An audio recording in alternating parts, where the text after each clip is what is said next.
Meron po akong gustong iparating sa inyo at itanong na rin sa inyo. Sino ba ang kawawa ngayon? Doon po sa mainit na issue at pinag-uusapan between Senator Risa Hontiveros at saka si Anthony Taberna. Alam nyo, si Anthony, kilala ko yan. Matagal din pong nagkasama kami sa Kongreso bilang mga reporter kami noong araw. Reporter kami, pareho kami naka-assign doon. Ako ay nasa ibang company. So, yun naman ang trabaho ng media pag na-assign ka kung saan-saan lugar. Pag reporter ka, di pagka news anchor na nasa studio na yan. So, kilala ko yan.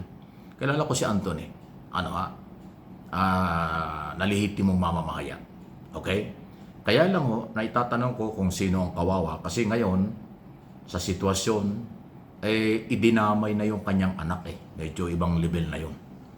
Ano mang kasing issue, pagka pamilya na ang nadamay o idinadamay, nag-iiba na ho talaga ang laban. Nagiging personal na yan at saka malalayo sa tunay na issue. Kasi pasintabi na alam naman natin na nagkaroon ng problema si Anthony doon sa kanyang anak dahil nagkasakit. Wala namang magulang na ginusto yun. Pero nagkasakit, nagtagumpay naman sa pagpapagamot. Di ba? Pero dinamay ng iba. So yun na yung masakit yun, matindi yun. Pero ang tanong ngayon, sino ba ang gumawa ng paninira sa kanya? At paano ba nangyari yan? Nangyari po kasi matindi pong idinidiin ni Mr. Taberna na mayroong insertion daw po na halagang 3 bilyon si Risa Hontiveros. Sa kabila ng marami ng pahayag si Hontiveros na hindi totoo yan, yan ay interpretation lang siguro ni Taberna dahil sa kanya ang tingin ni Taberna yata yung amendment at saka insertion iisa. Abay magkaiba po yun. Naipaliwanag ko na sa dating video natin. Magkaiba yun kasi ang insertion yan ay intentional mong isiningit ng walang programa. Madilim ang pupunta nun. Malamang mapunta nga sa korupsyon yun. Pero ang amendment, hindi. Kasi yung proposed budget, sa budget lang ho tayo, yung proposed budget na isinumiti ng Malacanang, subject for amendment yan. Yan ang trabaho ng Kongreso at Senado. Na-approvean yung budget. Ang trabaho ng Kongreso at Senado ay mag-approve ng budget. Wala silang karapatang magdagdag at bawasan ang original na proposed budget ng Office of the President, Executive Department. Doon pumapasok yung amendment. Yung isang departamento babawasan, i-amend yan, dadali sa kabila. Normal yun. Sa kahit anong proposed bill sa Kongreso at Senado, yung amendment, legal yun. Yung insertion, delikado talaga yun. Kasi pag insertion, wala yung sa original na proposed budget, proposed ng Malacanang Wala yun. Kaya nga insertion, isiningit mo lang, tapos naglagay ka ng pondo, tapos lagyan mo ng project, delikado yun. Kasama dyan yung unprogram. Yung unprogram, yun ang pinaglalagyan ng insertion. Yung insertion, unprogram, yun ang delikado. Pero yung amendment, legal yun. Kaya magkaiba yung amendments at saka insertion. Ang problema, ang interpretation yata ni Mr. Taberna ay iisa yun.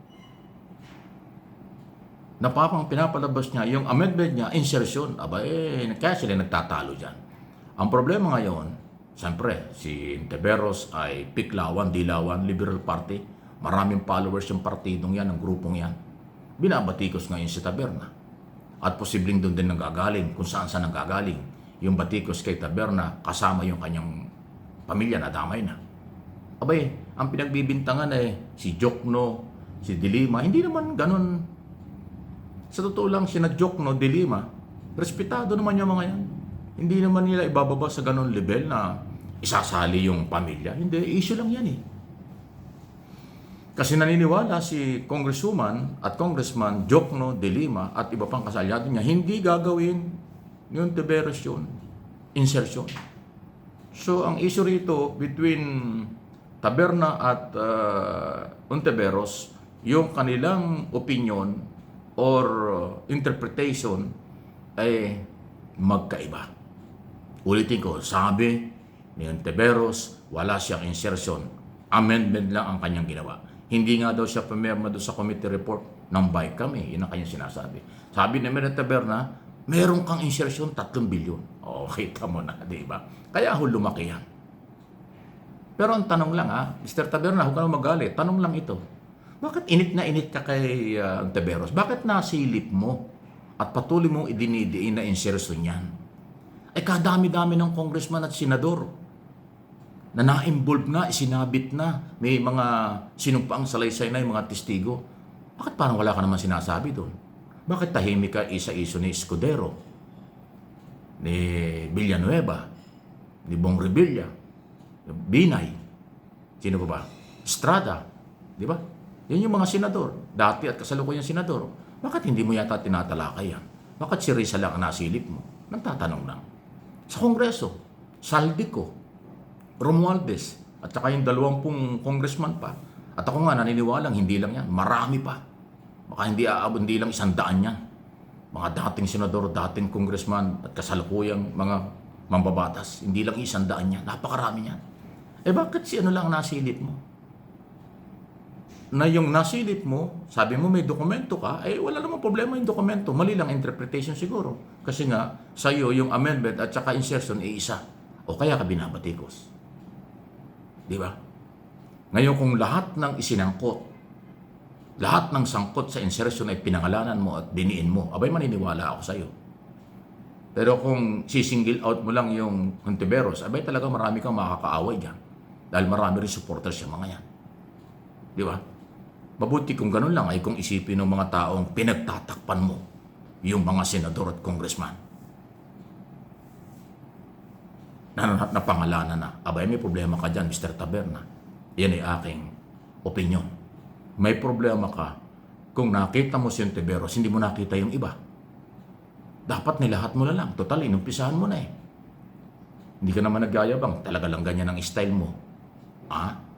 Pinagdidiinan mo may dokumento ka. Bakit dokumento lang against Hontiveros ang nakita mo? Bakit wala kang dokumento tungkol dun sa iba? Public document ang libro ng batas, libro ng budget, public document. Bakit isang senador ang nakita mo at pinagdidiinan mo ngayon? Nagtatanong lang ulit. Hindi masama magtanong. So, ako'y naaawa sa iyo dahil ako'y isa ring padidi pamilya, nadamay yung pamilya mo sa isyong ito, mag-adjust ka, Mr. Taberna. Baka nasa iyo rin, kaya pati pamilya mo dinamay. Pero ako naniniwala, ulitin ko, yung mga congressman at senador, mga professional na mga tao, hindi naman nila gagawin yung idamay yung pamilya mo. Yung siguro mga troll o kung sino man, DDS, kung sino-sino, alam mo naman. Sa social media, maraming nagko-comment. Baka yun ang bumaba na sa'yo. Pero yung mga taong iba dyan, hindi naman pipersonalin ka. So, posibleng ikaw ay may pagkakamali o pagkukulang. Ayusin mo rin. Advice ko nga sa iyo para maging mas maganda, silipin mo ng lahat. Total, naumpisahan mo yan Huwag mong ipagdiinan ng isang tao lang. Kasi talagang kukuyugin ka ng mga tao. Nakakampi ni Hontiveros kasi talaga namang may record dyan na hindi involved sa korupsyon. Sinisiraan lang siya ng iba kasi alam mo na kung anong dahilan. Pinakulong yan, nakulong si Kibuloy, nakulong si Duterte, nakulong ang mga Goo, at ang nawasak ang Pogo operation dahil sa ingay ni Hontiveros. Yun ayun ang kailangan ng bayan O yung mga senador na involved sa flood control scam. Ano bang ginawa ng mga yan? Pakasilip na lang para palagay ko pag sinilip mo lahat, mag-iiba ang dating.